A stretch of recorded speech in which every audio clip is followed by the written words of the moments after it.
Are you looking for a school that makes your dreams come true? Then look no further than Tamayu's International Schools. Tamayu's Junior School in Uganda and Tamayu's International Academy in Rwanda. Tamayu's International Academy is a day and boarding school located in Musanze and offering a Cambridge International program. Surrounded by a cool, beautiful environment, founded on Islamic values, though it warmly welcomes all religions across the globe. Tamayu's International Academy aims at producing practically skilled learners with academic knowledge, morally understanding, and socially skilled who are ready to compete internationally. Join us today at Tamayu's International Academy. We make your child's dream a reality.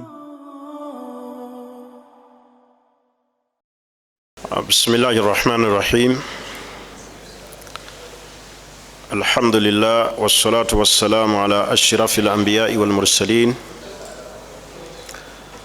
Sayyidina Muhammad wa ala alihi wa sahbihi wa sallama tasliman kathiran ila yawmiddin, amma ba'd. Atenderezebwa Allah subhanahu wa ta'ala gwe tusaba assokusaasira n'emirembe biddeeri Nabbi Muhammadin sallallahu alayhi wa sallam eyatugira n'eddiini yaffe eno ey'Obusiraamu. Naamira omwoyo gwange n'egyammwe okubeera nga tutya Allah subhanahu wa ta'ala, nga tukola emirimu emirungi wakati waffe ne Allah subhanahu wa ta'ala, era twewala obulyazaamaanya bwe tukola ku Allah, nga n'obulyazaamaanya obusinga obunene kwe kugattika ku Allah subhanahu wa ta'ala. Lukumaani bwe yali abuulira omwana we yamugamba nti ya bunayi,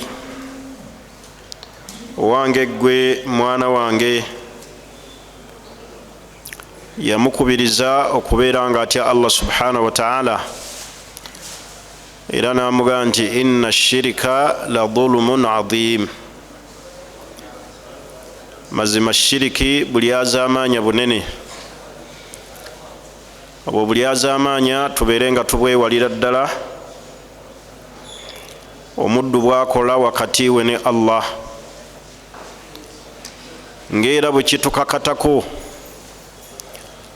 okwewala obulyazaamaanya obukolebwa wakati waffe n'abantu, hukuuku ez'abantu. Nabbi Muhammadin sallallahu alayhi wa sallam lumu yabuuza basahaba n'abaga nti atadiruuna manil muflis,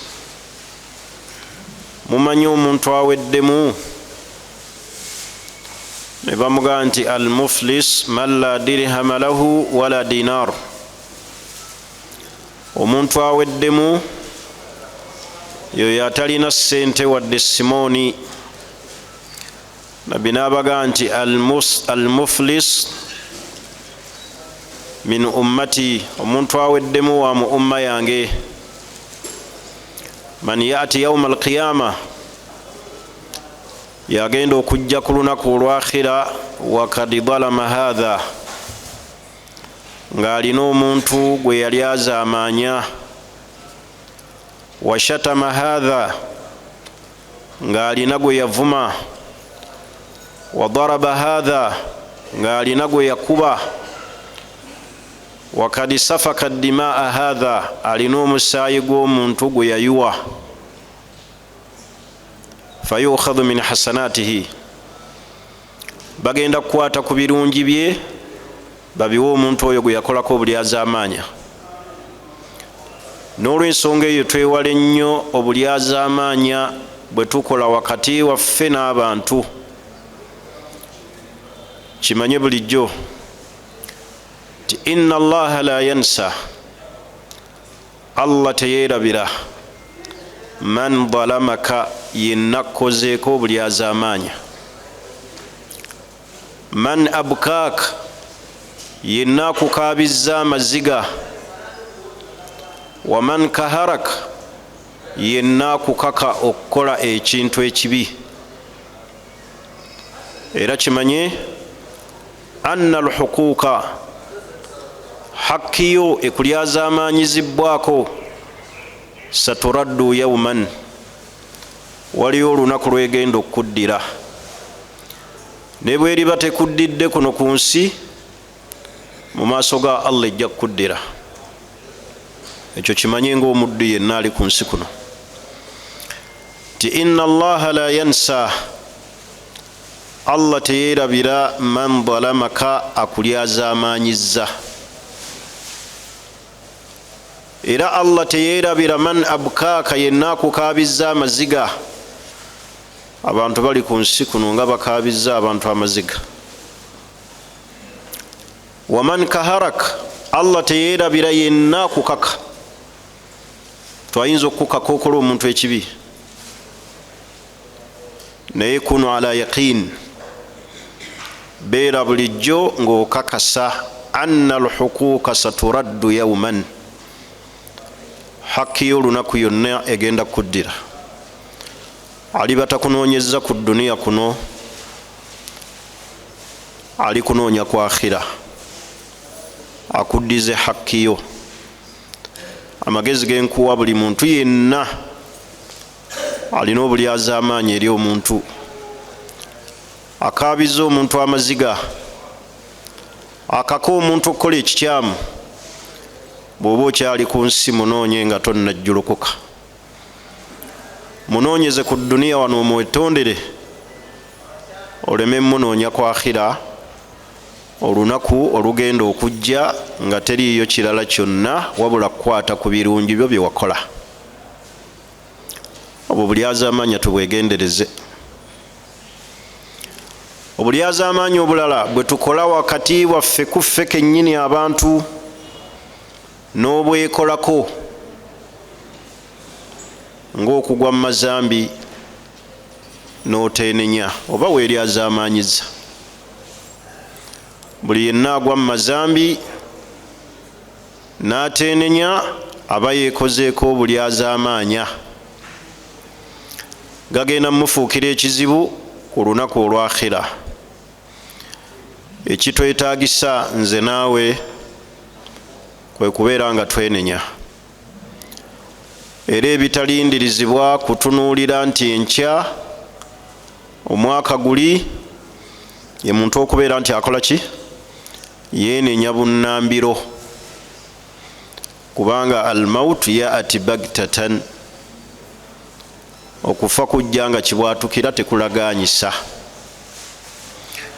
Fabadiru bitawbati ila Allah, yanguwa nnyo weenenye eri Allah subhanahu wa ta'ala.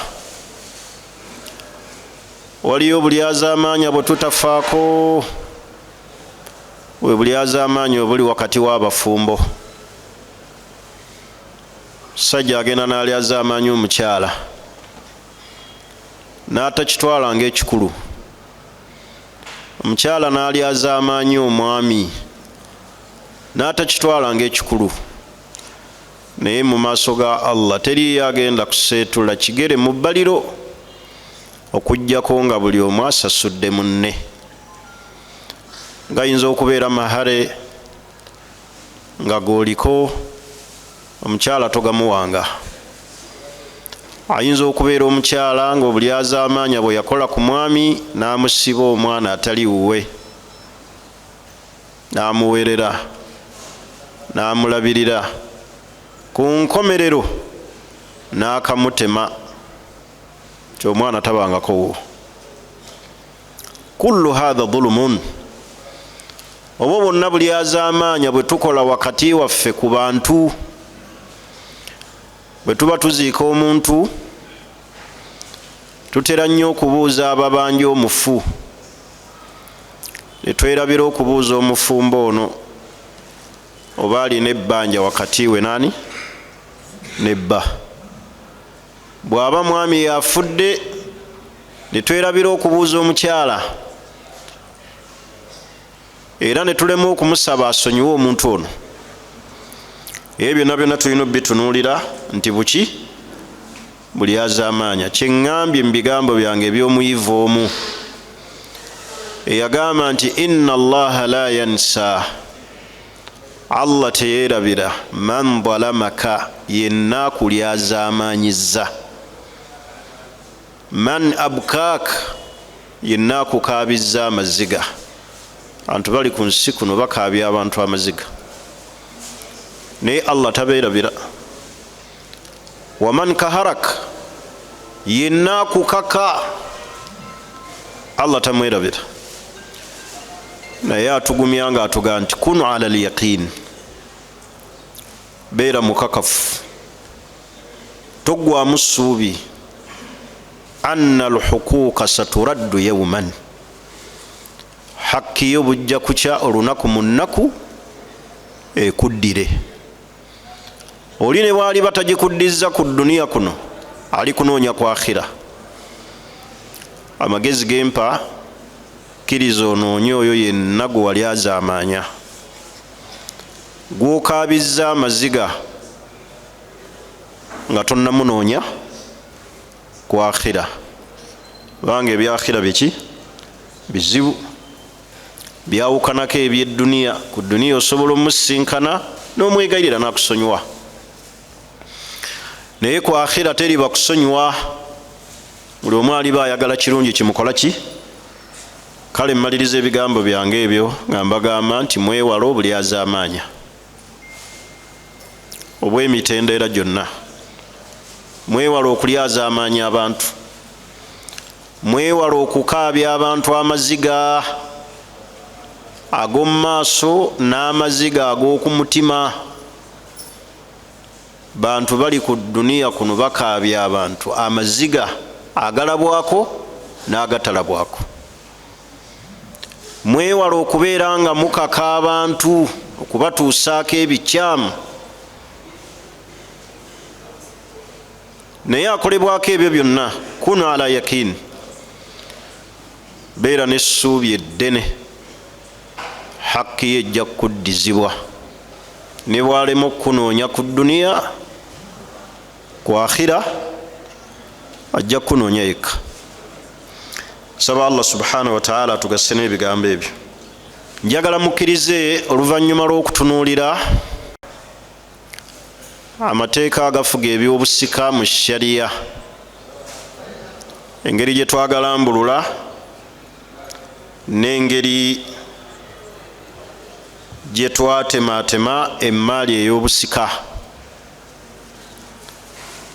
nga buli yenna alina okumanya ono gwe nsikira, ono simusikira. Olina okumanya nti Nantongo musikira oba simusikira. Teriyo muntu asikira girlfriend oba girlfriend tasikirani boyfriend. Mulina kubeera nga mubadde mu bufumbo obwa shariya, era nga omu ku mmwe waafiiridde mubadde mukyali mu bufumbo, so si nti omwami afudde nga yakutalaka. Bw'omala okutalaka oyo n'ofa nga omutalasi, awo tewali ki? Fala tawaruthu bainahuma, tewaba kusikiraŋŋana. Asikira munne alina okubeera nga babadde mu bufumbo shar'an obwa shariya, so si buno obwa boyfriend ne girlfriend. Abantu nno obwenzi bagenda babuwa amadaala, waliwo bagamba boyfriend girlfriend, waliwo bagamba nti kati ate oyo fiance. Si bwe bagamba? Olwo baba batuuse ku ddaala ndaza buli omu erisulako ewa munne. Ono girlfriend boyfriend bakatandikiriza, fiance batuuse eki? Bali simanyi mu courtship awo n'awaka bagenda. Senga abamanyi kati newe basisinkana ne beegatta tebakirinaako muki? Nika yonna erina okubeera nga ya Busiraamu, so si eyo ey'ekizungu. Ey'ekizungu tebalibwa mu shariya. Bantu balina okubeera nga bali mu bufumbo. Olwaleero njagala twogere ku ahkaamul hadaana, guardianship, custody ey'omwana mu sharia. Abafumba ababiri baawukanye mu sharia balina omwana. Guardianship eyo ani agirina? Senga njawukana nze ne Shamim mu marriage. Tulina abaana be tulina. Abaffe Shamim oyo yasigaza abaana oba nze abasigaza. Tutera okulaba abafumba ababiri nga basikangana omuguwa ku nsonga y'abaki? Y'abaana. Oluusi omukyala n'atuuka n'okufumbirwa omusajja omulala amulengeddemu ebirungo n'amugamba bw'oba ontwala n'engugu yange. Amakulu n'abaki? N'abaana bange. Era abakyala bakimanyi era batera nnyo kyogera nti omusajja akuwasa omulundi ogwokubiri bw'aba takwagalira baana oyo totawaanakola ki? Abamu ne baddira n'obuvunaanyizibwa bwennyini obwali badde bwa taata waani? W'abaana ne babuteeka mu oyo step ki? Step father. Abaffe step father akomawa. Oba ntegerekise? Era gwe bw'ofumbirwa omusajja omulala ogenda n'abaana, guardianship eyo custody oba okyagirina? Menjagala olwaleero tutunuulire omusomo ogwo mukulu. Abantu bali abapoliisi kyova olaba abasiraamu tetunnaba kumanya bukulu bwa ddiini yaffe eno ey'obusiraamu. Abantu bali abatali basiraamu kankyogere lunywe kibeere open. Abo bonna be mulaba ku poliisi ez'amaka bayaayaana nga basaba obusiraamu bubategeeze abantu we baawukana guardianship ey'obusiraamu egamba ki? Ebyo mbirinako n'ebbaluwa okuva mu bitongole bya poliisi nga basaba sharia esomesa abapoliisi guardianship y'obusiraamu. Naye abasiraamu babirabanga eddiini yaabwe kusaala kusiiba ne bakomaawo. Eno eddiini ye yalambika buli kimu. Abantu we baawukana balina abaana, custody ekolebwa etya? Eyo ebbaluwa eri official njirina ng'ebitongole bya poliisi bisaba sharia ebabuulire guardianship bwekolebwa mu busiraamu. Naye ate ffe bannannyini busiraamu tetubitwala ng'ekiki? Omuntu ayawukana n'alekera omukyala abaana n'agenda nabo ne balinda bulinzi kugaba mwana akuze. Naye nga n'omusajja abadde alabirira omwana wo eri omukyala gye yakola ki? Gye yafumbirwa amulabiridde n'amuweerera gw'olinze kwambala kanzu. Obuvunaanyizibwa bwo ng'oyawukanye n'omukyala tebuvaawo ku baana. Lwakuba abasajja ba wano baagala nnyo ebyobwereere. Abasajja ba wano baagala nnyo okufuuka bangalo bunani. Abasajja ba wano baagala nnyo okubakwatirako. Bw'alaba omukyala ng'aweerera abaana nga ye alannama, omukyala asasula tuition, omukyala asasula school fees, obwo buvunaanyizibwa bwo ggwe. Bw'alaba omukyala ng'afumbiddwa omusajja omulala ng'omusajja oli atwala obuvunaanyizibwa ng'asiba emiki, abaana bange babaweerera, wabazaalira ani? Kyovulaba abasajja baano baagala nnyo ebyaki? Bw'alaba amuyambako nga yeeya ng'akuba ennanga. Kyovulaba mufumbirwa n'abakazi ne bababikka mu ssuuka zaabwe. Buli lisibu mufaliso si gugwo, bulangiti si ye, bikunta si bibyo. Weebaka otya n'owoomera otulo mu kintu ekitali kikyo? Weebaka otya n'owoomera otulo n'oteeka muli embaliga zo?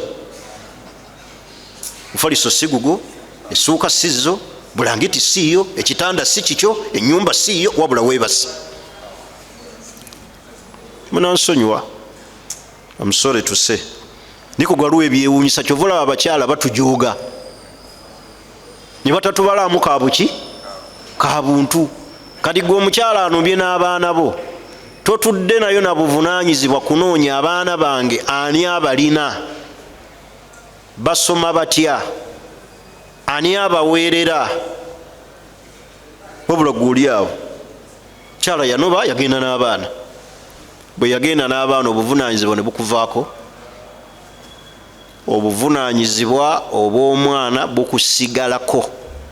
Maintenance, feeding, okubaliisa, okubambaza, okubajjanjaba, school fees n'okubagunjula. Ebyo byonna ngenda kubitematema. Ensonga eno tugijjawa mu Qur'ani eraga guardianship. Tuli fenna Allah atunyumiza mu Qur'ani ey'ekiki ey'ekitiibwa, fataqabbalaha rabbuha bikabulin hasan. Tuli fenna wa anbataha nabatan hasana wa kaffalaha Zakariya. Olaba Zakariya, kaffalaha Zakariya. Zakariya n'asigala mu bulabirizi obw'okulera omwana ono gwe tujja okwogerako. Tuli fenna Busiraamu. Kati ekyo kiraga abamanyi bakijjamu. Kaffalaha bimaana kaffalaha Allahu Zakariya. Allah yawa Zakariya asigale mu guardianship ey'omwana. Betujja kutunuulira ddi omusajja lwasigala neki ne custody eyo n'asigala nga yagikola ki. Tunuulira essuula endala Allah bwe yali anyumya ku maama wa Musa, amugambye amaze okuzaala omwana, Falaawo ayiga abaana ab'obulenzi ayagala okubatta. Tuli fenna Allah atumye eri maama wa Musa omwana amusuule ku nnyanja amuteeke mu kibaya amuleke. Naye waaliwo mwannyina wa Musa, Allah bw'agamba nti idh tamshi ukhtuk, jjukira mu kiseera ekyo mwannyoko ng'atambula, fatakulu hal adullukum ala man yakfuluhu, mbalagirireyo anaalabirira omwana ono. Bamaze omulonda, omwana aganya amaki amabeere, takyayonka ku maama. idh tamshi ukhtuk fatakulu hal adullukum ala man yakfuluhu, mbalagirireyo anaabeera nga ddala alina kafaala okulabirira omwana ono aganya okuyonka. Ibulamanyi batugamba waradati hadhihi al-aya fi qissati sayidina Musa. Eyo aya yajjira mu kyafaayo kyani kya nabbi Musa alayhi salatu wassalam, ng'omwana bambi ali awo banoonya, kubanga guardianship erina okutunuulira eddembe ly'omwana. Enderebwa ye agenda bagenda mulera batya, ani agenda okubeera nti nno alabirira omwana ono afune obulabirizi obulungi n'eddembe lye n'okubeera nga omwana yeetaaya. Abafumba ababiri ebbanga lye bamala nga bakyali mu marriage, nga bombi weebali mu marriage, okulabirira omwana kyabwe bombi, custody ya bombi. Ntegeeza custody alina obulabirizi ti omwana nze mulinako obuki. We mubeera mu marriage mwembi kibavunaanwako, omukyala n'omusajja. Naye wano njogera ng'abantu bakoze eki, baawukanye oba omu afudde. Gwekimanyi nti osobola okufiirwa mukyalawo n'akulekera abaana, ab'essayidi y'omukyala ne bajja nga baagala omwana oyo, nga balaba tosaana kukola ki, kubeera naye. Nga balaba tosaana kubeera naye, baga omwana tugenda naye. Jjajjawo aga nti omuzzukulu wange simuleka, nange omwana wange oli yafa kwendabira. Awo nno ne mukola olutalo, bangi bagenze ne ku poliisi bakayanira muki mwana. Kale obusiraamu bwatunuulira ani ateekeddwa okubeera n'omwana. Nabbi Muhammad sallallahu alaihi wasallam yayogera ku kye bayita al-khala. Al-khala yani mu sharia, manya mu Luwarabu, mu Luganda. Khala ye maama omuki, yaga nti al-khala bimanzilati al-um. Maama omuto ali mu positioni eya maama. Kitegeeza senga ofiira omukyala n'akufaako, omwana ono mu myaka gyegyo emito gye tujja okutematema mu maaso, ono mukyala wo bw'aba yafa, batunuulira maama omuki omuto. Olwa hadisi eno ega nti al-khala bimanzilati al-um. Sisita wa mukyala wo ali mu positioni ya maama w'omwana ono. Lwaki obusiraamu bwatunuulira nnyo sayidi ya maama? Kubanga sayidi ya maama ashfaq, balumirirwa, babeera n'obulumi, babeera n'ekisa okusinga kuba ki? Ku basajja. Ebiseera ebisinga obungi era bw'olabanga omukyala ng'asuddewo omwana n'atambula, omukyala oyo omutenderezanga omutima. Omutima gwe gwa kitujju, gwa batujju. Ebiseera ebisinga obungi maama afa n'omuki n'omwana we. Naye buli olabanga omukyala ako kasukidde akaana ka myezi 3, ka mwaka gumu, ka gumu kitundu n'atambula, mukwate akaana kammwe, oyo omutenderezanga omutima. Mubi nnyo. Ebiseera ebisinga bamaama balumwa, babeera n'ekisa, atunulira omwana. Lwaki babeera n'ekisa ekyo? Be basinga okuwangala n'abaki? Myezi 9 amulina mu lubuto, ne connection yennyini gy'alina n'omuki n'omwana. Obulumi bwe yayitamu ebisa push. Fe tubaayo, fe omwana agenda okutegeera mu bwati nga kitandise okutambula, wookyagalira. Abasajja abasinga batya n'obwana obuto, ate nga kaka akatunulaku bwati, kayonka kazanya. Si bwe kiba Usama. Era bw'olabanga omusajja ayagala obwana obuto, oyo omutendereza laavu. Abasinga tunula ebutunuzi, kayonka mu butya, si bwe kiri. Naye maama laba, kati buli olaba maama osharia yatunulira sayidi yani, naye n'ekiteekako emyaka gikoma ku 7 omukyala okubeera nga kasitode eyo yagirina. Bw'asukka 7 awo taata, awo wonna nja kutuukawo. Naye saagala abakyala bategeere nti be babeera ne kasitode olubeerera, balina bye bakola ki? Kati mu kwawukana ako balina we bakoma. Omwami balina kye bayita access, anaalabangako ku mwana ddi. Kasitode kati omukyala yagikola ki? Naye bwe njagala okulaba ku mwana wange mulabirako wa? Abakyala abamu agenda n'ayawukana n'omwami n'amukwekako omwana nga tolina womukola ki? Tolina access emulabako. Abamu babeera n'obusungu n'essimu n'akublocking, n'agamba ne baganda be bw'ajja eno mugambe siriiyo. Omwana n'amukwekera ddala, n'otuuka n'okwebuuza wange oba si wange. Ekyo omukyala akikola akimanye nti aba amenye mateeka gaki ga sharia.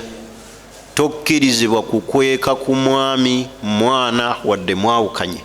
Kasitode gw'ogirina ekoma ku myaka 7, naye omwami alina okusigaza nga alina access. Era bakuki eraba ku mwana we. Ayinza okugamba buli weekend, ayinza okugamba olw'omukaaga ajja kusiibangako gye ndi mukuddiza obeere naye, kubanga jjukira custody eno ejja kukyuka oluvannyuma lw'emyaka emeka, ebeere ne taata. Kati naawe jjukira nti ojja kwetaaga access, eraba kuki ebyo byonna tujja bitunuulira mu shariya. Oba ntegerekisi biki ebijjisaako omukyala custody? Ebyo ngenda okumaliriza nabyo byokka, tumalirize tugende nabagambye ensonga zange. Ekisookera ddala, omukyala senga afumbirwa omusajja omulala, omukyala senga afumbirwa omusajja omuki omulala, omukyala ebbanga lyamala nga afumbiddwa omusajja omulala, custody emuvaako.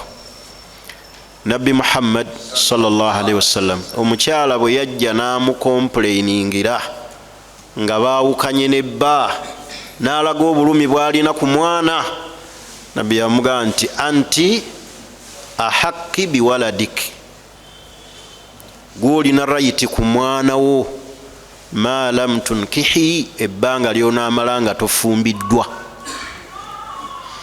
Ekyo ne kiraga ti omukyala bwafumbirwa mu marriage ki, bale njagala mutegeere bulungi, omukyala bwafumbirwa mu marriage endala, omwana ne waaba wa myaka 4 eba emuvuddeko, kiri eky'emyaka 7 ng'ali awo talina muki, naye kasita awoowebwa omulala, custody emuvaako. Bwatyo nabbi bwe yalamula sallallahu alaihi wasallam. Tuli fenna ebbanga lyamala nga tannakola ki, tannafumbirwa, abeera naye, naye kasita afumbirwa, eyo custody ng'emuvaako. Ekyokubiri, alfusuuq, obwonoonefu. Maama senga bamuzuulamu obwonoonefu, muntu wa kiraabu, mutamiivu, aleka omwana mu nnyumba n'amusibiramu n'agenda mu kiraabu. Temutera okulaba ku mawulire nti omwana yajiiridde mu nnyumba, maama we yabadde agenze mu mazina, ennyumba n'ekwata omuki. Kasita obwonoonefu obwo buzuulibwa mu maama, obwonoonefu buno tebugenda kuwa mwana ono ddembe, tebugenda mumuwa rights ze zijja mumuvaako. Amulekaawo n'agenda n'akyakala, n'amuleka ku baneiba. Oba ntegerekisi, akati omukyala abeera atyawo, n'aba nga ayagala custody abeere nayo, n'aleka maidi n'amulekera omwana, ye n'alinnya ennyonyi n'agenda e Jordani okukola ssente, naye ng'omwana amulekedde ani? Amulekedde maidi, amuleka ku baneiba.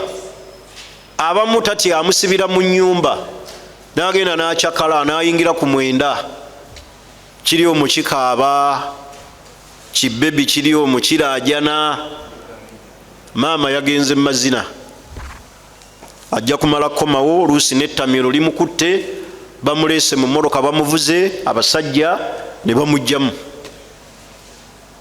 Ekyo bwe kizuulibwa mu maama obwonoonefu, custody emuggyibwako olw'okukuuma eddembe lyani?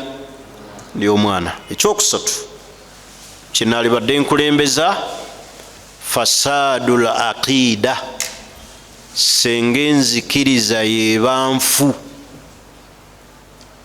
kubanga abamu mmwe muzaala mu balokole, kati oyawukanye n'omwana omukyala muki? Mulokole. Mu shariya tetusobola kuleka mwana kugenda na maama alina enzikiriza endala ekontana n'eyani? N'ey'Obusiraamu. Maama mulokole, maama musamize, ate gwolekedde omwana. Jjukira ono omwana muki? Muto. Kyalaba kyekigenda kuki? Kyekigenda ku bwongo bwe.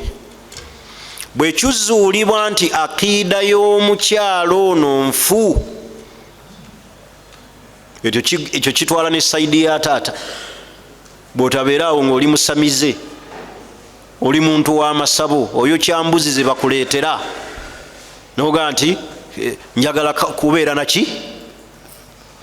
Kuba kati osanga abazadde abamu baawukanye, tugenda ne tusiramula abakyala abo abatali basiraamu, ne tubasiramula naye nga basiramuse ku lwaffe, mukwano gwe gubakoze eki, gwe gubasise.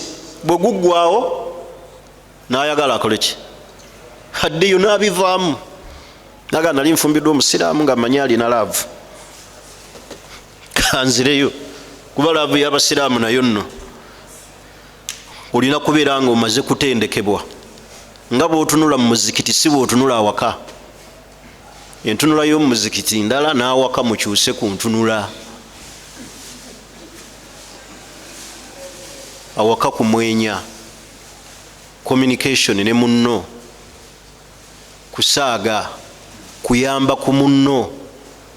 Naye gogenda n'otugubala nga ali mu masjid, alina olowooza n'awaka. Munaddala mwe abaakawasa umma tazikiri tauba bwakakivaamu wiiki ewedde olina okuba ne laavu waswa, likakudda waka kwetakula kiwalaata buli kiseera. Mulimu abasajja abakambwe, aga siseka na mukazi ajja kummanyiira, seka wekikola ki, wekisaanira. Awali oda ebeere oda, awali obwa sirias obeere sirias, awatali bwa sirias osaageko ne munno mukube kawuna. Naye goddaawo n'otunula buli kiseera owuluguma, astagfirullah astagfirullah. Azikaali zireetere wezikola ki, wezisaanira. Kati mbadde ŋŋamba nti omukyala bw'azuulibwamu gwe wawasa akiida ki, nfu mulokole. Tuwasa abakyala mbu basiramukira ku mukeeka, ajja abundabunda n'omuwala, imaamu aluwa nti ono twagala tuwowa, njagala atoole shahada otuwoowerewo. Omuntu oyo otegedde otya nti akakase, asooka asoma obuki, abwagala abutegeeri nekyayingiramu ng'akikoze eki. Naye tugenda ne twawukana n'abantu abo, olumala okwawukana naye bwepaba n'addayo mu kyaki. Kati omukyala asaba night play ate yalina omwana we, oyo tebamulekera mwana. Ekyo kyokka kimuggisaako.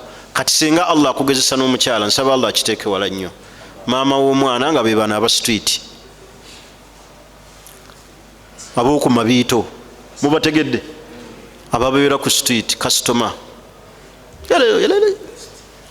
babayita ki, ab'oku best, abo ng'omulekera mwana custody nti mukyala agirina oyo omwana tamukola ki, tamusigaza, tabeera naye. Tuli ffenna. Kale omulundi ogujja bwenja okutandikira ku ebyo ebijjisaako omukyala akuuma omuki, abeera ne guardianship, akuuma omwana. Njagala kumaliriza n'ebigambo bino nti muganda waffe Sheikh Twaha Kakande gyali mulamu era tafanga, takubibwanga wadde ku muggo. Olwaleero gye tusiibye okuva ku makya paka ssaawa 12 nga batubuulire kiki lwaki yakwatibwa. Era enkya insha Allah ku ssaawa 4 ajja kuba ateereddwa biidhinillah. Kye tukimaliriza neebaza be tubadde nabo ku nsonga eyo, muganda waffe Sheikh Fadi Kalungi n'omukyala wa Sheikh, nga bwe tubadde, Allah abasasulemu ekisinga bulungi. Naye enkya insha Allah ajja kuvaayo gyali mulamu teke, era takubwanga ku miggo, mulamu. Ekyo kitusanyusiza kubanga abantu baamubika ennaku ezikoze eki, eziyisininga gyali mulamu. Era enkya insha Allah ajja kuvaayo. Wabula kino njagala kisaba abakulembeze ab'okuntikka ab'obusiraamu bayambeko, bawandiikire ebitongole ebisiba abantu ebyamakomera okulekera abantu eddembe lyabwe obutabasalako birevu. Tuleme kukyogera bwogezi ku social media komaawo, wabeerewo obuwandiiko obuli official okuva ku bitebe by'obusiraamu nti omusiraamu bwakwatibwa baleme mumusalako kirevu ki, naddala abantu abakuza abalekako ekirevu nga kyaddiini kya sunna bamulekere ki sunna yeddembe lye. Singa omuntu womusalako ebirevu nafaanana nga akaana akaki oba akawala akato, kyo nja kisaba abakulembeze ab'oku ntiko waggulu baleme na kukyogera bwogezi, wabula bakiwandiike kigende mu bitongole ebyo, kubanga banaba bakyogeddeko kijja kutwalibwa bakiwe integerex, bakiwe omwaganya abantu babeere nga basigaze ki eddembe lyabwe. Naye kyenjagaddemu okubategeeza ge mawulire ago amalungi ag'essanyu agadda eri famire n'eri abasiraamu bonna okutwaliza awamu nti Sheikh gyali mulamu newankubadde mukosefukosefemu ng'omuntu naye mulamu, era enkya insha Allah ajja kuvaayo essaawa nnya ajja kuba nga akwasibwa abantu be biidhinillah. Nsaba Allah atwongere obukuumi, era nsaba Allah atutaase ffenna nga umma, ataase ne bannayuganda atukingirize okugezesebwa n'ebigezo, kuba ebyo byonna biki bigezo. Ate era bw'oba tonnayingira kkomera teweeyibaala, tebajja kukukwata bukwasi nti ono bamuteebereza kino, wabula ekkomera osobola oliyingira mu nsonga nyingi. Wallahi oyinza kaya na bukayanyini na neibawo ku lusalosalo naga yalimye wange yatemye wange yakonye ku kikomera kyange ne bakutwala, teeka saba kutwala jjamu engatto ng'osulayo. Kati ebisobola tutwaza biki? Omukyala yekko kutwala obutwazi naga nti aŋŋamba ebigambo ebintiisatiisa buli kiseera mpooninga bakutwala. Kale ekkomera tusabenga nnyo Allah alitukole ki, ebifo ebyo bisatu bitiisa: eddwaliro tegerex, ekkomera, ebutabika ne wansi mu kabuli. Bw'oba toli mu bifo ebyo bina weebazenga nnyo Allah omusabe ate olongoose. Toli mu kkomera, toli butabika, toli mu malwaliro, ate toli wansi waki wattaka, oli mugagga, kubanga ebyo ebifo ebina tebizannya, tebiriimu kwetaaya. Naye nsaba Allah subhanahu wa ta'ala atutaase, atusaasire, atukuume, atuteekeko obukuumi bwe. Mukkirize nkomaawo n'ebigambo ebyo tusinkana omulundi ogujja. Tukyali ku ntandikwa ey'omusomo guno ogukwatagana ku guardianship oba custody ey'omwana gwe tuba tuzadde mu buki mu bufumbo. Subhanaka Allahumma wa bihamdik ashhadu an la ilaha illa anta nastaghfiruka wa natubu ilayka. Assalamu alaykum wa rahmatullahi wa barakatuh. Welcome to Tamai's International Schools. Tamai's Junior School in Uganda has opened another branch in Rwanda called Tamai's International Academy, a day and boarding secondary school located in Musanze, offering a Cambridge International program. Located in a beautiful, cool environment founded on Islamic values, though it warmly welcomes all religions across the globe. Tamai's International Academy aims at producing practical skilled learners with academic knowledge, morally understanding, and socially skilled who are ready to compete internationally. Join us at Tamai's International Academy. We make your child's dream a reality.